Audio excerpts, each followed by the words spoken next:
Hey guys, SkittleRampage here. Welcome back to a new video. I do hope you're enjoying your day today. So we have about 75 plus more Funko Pops that are expected in summer of next year. Now guys, these are going to be shared over from these three accounts over on Instagram, so thank you so much to them. And we have a ton of fun stuff to go over today. However, I do want you to remember, as always, nothing is official until Funko does confirm it. These are just leaks and rumors right now.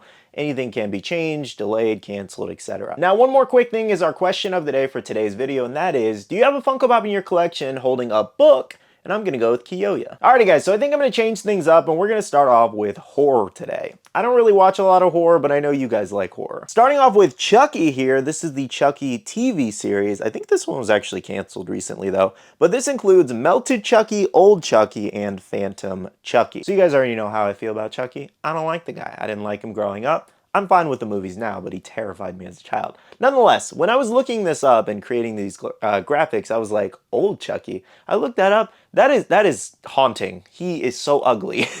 I didn't think he could get uglier, but he is definitely ugly old. Anyways, though, all of these variations do sound pretty cool, so I'm sure they might turn out pretty great. Next up for Beetlejuice fans, looks like we're getting a set of mystery minis from the first movie. Moving on for Saw fans, this will probably make people exciting. We're actually getting the Jigsaw Killer for our first ever pop of him, with a chase variation. I'd assume the chase is him with the puppet or a weapon. We'll see. And then we're also getting a 10-inch Billy the Puppet.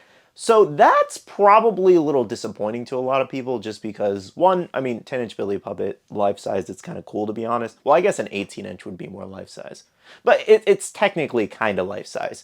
But at the same time, the original Billy and then the glow one that we have, they're a little bit more expensive. The common one, not as much as the glow bloody SDCC one, but at the same time, I think a lot of people would love an updated Billy mold. Moving on for Terrifier, we have yet another Art the Clown, and this is Art with the decapitated head candy bowl there. So I did blur it out because it was a little graphic, I won't lie. I wasn't expecting it to be that graphic, but just for video's sake, monetization and all that, I didn't want to get demonetized. So yeah, I blurred it. Nonetheless, though, I expect this one to be just as gruesome as all the other pops. Next up from the movie Prey, we do actually have two pops, including Feral Predator and Naru as a Pop Plus glow in the dark. For Nightmare Before Christmas, we do have Jack and Sally Couture de Force. I think that's how you pronounce that. But yeah, it should just be Funko Pop figures of them in these outfits. Coming from the movie Frankenweenie, we do have Victor Frankenstein with Frankenweenie, most likely a Pop and Buddy situation. Moving on to Corpse Bride, we do have Emily with the butterflies here. So this could actually turn out pretty cool, to be honest. You know, with the butterflies all around it. The only other pop that I have an example of that would be like Shinobu, for example,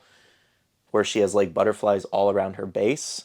We can focus that for you. So I guess it would just be similar to something like this. So for today, that does wrap up a majority of the new horror pops we could see next year. Let me know if you're excited. Now moving on for pop animation, first up we have Sonic the Hedgehog here. So for Sonic, we do have Sonic Mystery Minis, which a lot of people are really excited for. I'm curious to see which characters they end up doing. But I'm assuming it's going to be pre-existing characters, so we'll probably see Sonic, Knuckles, Tails, Amy, Dr. Eggman, Metal Sonic, Metal Knuckles, like I'm assuming it's going to be those style characters. Now moving on for Toy Story fans, we are finally getting the original Menace Sid here as a specialty series exclusive. And this is actually part of a Toy Story anniversary line that we're seeing. We should also be seeing a new Woody, Buzz, Al, and then also Andy for his first pop ever. I did talk about these in a video a couple weeks back, but yeah, it's going to be an anniversary wave. We're getting a ton of new characters and finally the human characters. Next up for Blue's Clues, we do actually have Blue with the thinking chair as a pop premium there. I thought this was kind of a cool choice, and we're also supposed to see a magenta pop in the future too. Next up for Looney Tunes, we do have a full new wave including Bugs Bunny, Daffy Duck, Porky Pig, Sylvester and Tweety, and Taz there.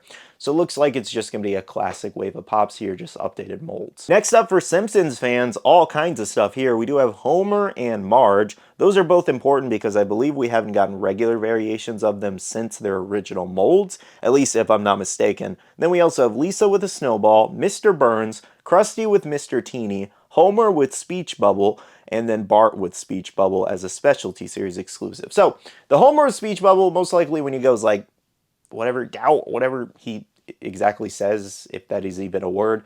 And then as far as Bart, my guess would have to be Eat My Shorts. That would be like the perfect thing for a speech bubble for him. Also, if you're unaware what a pop speech bubble is, it's like this Mary Jane, for example. It literally just has a speech bubble next to them. Now, next up for animation and Marvel fans, we do have another wave of X-Men 97 pops. This includes Magneto, Storm, Jubilee, Nightcrawler, Bastion with a Chase as a Pop Plus, and then that Gambit and Tuxedo exclusive we were talking about a couple weeks back. They're definitely going pretty crazy with the X-Men 97 merch. The show is obviously super popular, so I don't blame them. Next up for my anime fans, two pretty exciting waves. We finally got the list of pops as to what we could see in them. So for Dragon Ball GT, this is crazy. I'm so excited, guys. This includes Super Saiyan 4 Goku and Vegeta.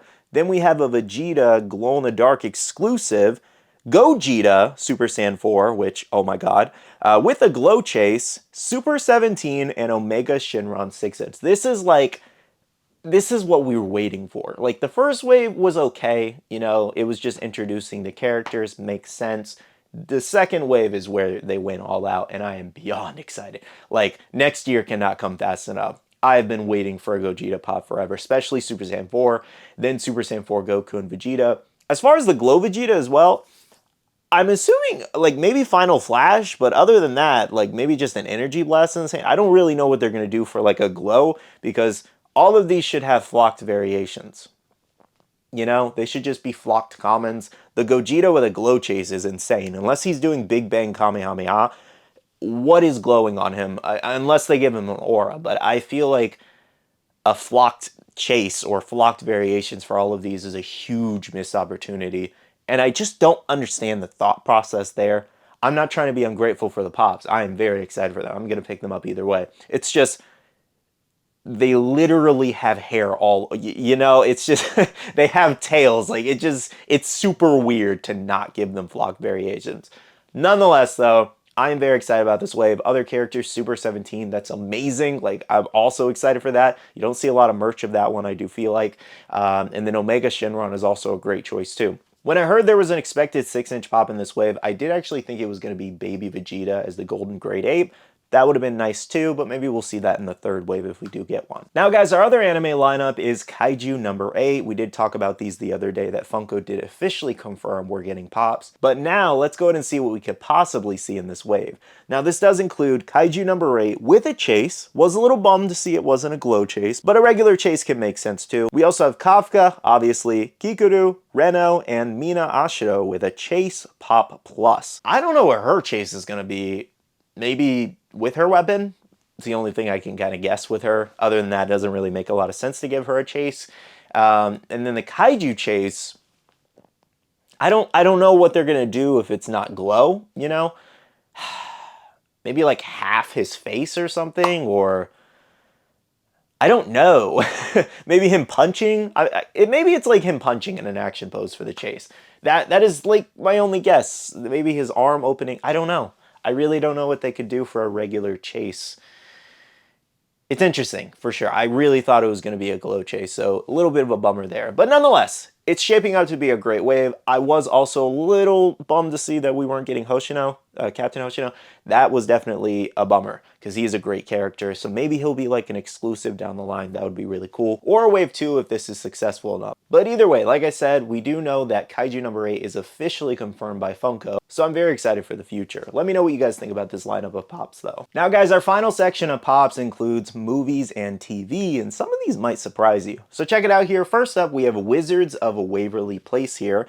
We do have Alex Russo, Justin Russo, and Max Russo. Obviously, the siblings, that makes the most sense. What's pretty cool, though, is this is going to be our first ever Selena Gomez pop. However, another license that we're about to talk about will be our second Selena Gomez pop. But either way, Wizards of Waverly Place, I grew up watching this. I love the show. I don't know if I'll pick up the pops, but I can really appreciate that Funko made this. This was fantastic on Disney. And speaking of Disney shows, we do have The Sweet Life of Zack and Cody, another fantastic show I grew up on. I do feel there's plenty they can do with Sweet Life of Zack and Cody, and maybe even move on to Sweet Life on Deck eventually and make some other characters from that. I think this would definitely hit a lot of people in the nostalgic feels. Moving on, we do have Only Murders in the Building here, and this is where I was talking about our second Selena Gomez pop. So this wave includes Charles, Oliver, and Mabel there. So I actually caught a couple episodes of this show, couldn't really get into it, but I can also see why people would like it. It's one of those kind of like mystery thriller shows, I guess. Crime? Is it a crime mystery thriller? Something like that. Either way though, it's interesting enough, but me and Bailey personally couldn't get into it. Moving on for WWE fans, pretty exciting wave here. We actually have finally a new CM Punk pop, which is great. The original ones are pretty expensive. Then we have Roman Reigns, obviously, as well as Jade Cargill as a Pop Plus and a New Age Outlaws 2-pack there. I think the main focus of this lineup, in my opinion, is CM Punk. That's huge. His return to WWE was huge too. Nobody expected that after what, like 10 years or something crazy. But either way, yeah, this is an exciting chance for any newer CM Punk fans or older ones to get a cheaper pop. Moving on for Power Ranger fans, we do have the Black Dino Ranger, Turbo Red Ranger, and Zeo Red Ranger. For Lord of the Rings fans, we do have Frodo Baggins as a Pop Plus glow-in-the-dark, Gollum as a Pop Plus glow-in-the-dark, and Lurtz with Tower as a Pop Town. For Barbie fans, we do have Barbie and Ken in the Dia Day design there. And the final pop in today's video is Tank Girl here. I don't know too much about this one, but I'm sure there are fans of it. Well guys, that does cover a majority of the newer rumors of pops we could see next year in the summer. Let me know in the comments below, did you see anything in today's video that you are excited about? Like I said, Dragon Ball GT, that's taken my heart. That is the thing I am most excited about in today's video. Kaiju number 8 also sounds really great. I'm just curious to see like the Wizards of Waverly Place and Sweet Life of Zack and Cody pops. Those sound great. New CM Punk pop. I'm even curious about the Sonic Mystery Minis. Those sound great too. And even the horror pops. Like I normally don't do horror, but a lot of them sound very interesting. So looks like next year is shaping up to be a huge year for Funko for anime. If you didn't check out my video just like 2 days ago, I did a full video recapping a lot of the anime licenses that we could see next year. So please do go check that out. It's like 170 plus possible pops. But yeah, guys, again, 2025 is going to be crazy, I'm sure. With that being said, though, please do hit that like button down below if you did enjoy, and subscribe and click that notification bell if you're new here. I do want to end off the video by saying a big shout out to all the awesome Patreon supporters of the channel. You guys are amazing for supporting myself and the channel. If you guys are interested and want to check out the Patreon, the link is down below. We have a Patreon Discord where we share a lot of information, news, restocks, updates, links, and more. And finally, make sure you follow me on all my social medias at SkittleRampage over on Twitter, TikTok, Instagram, and my Facebook page so you can stay up to date. All right, love you guys. See you guys in the next one. See you guys later. Bye.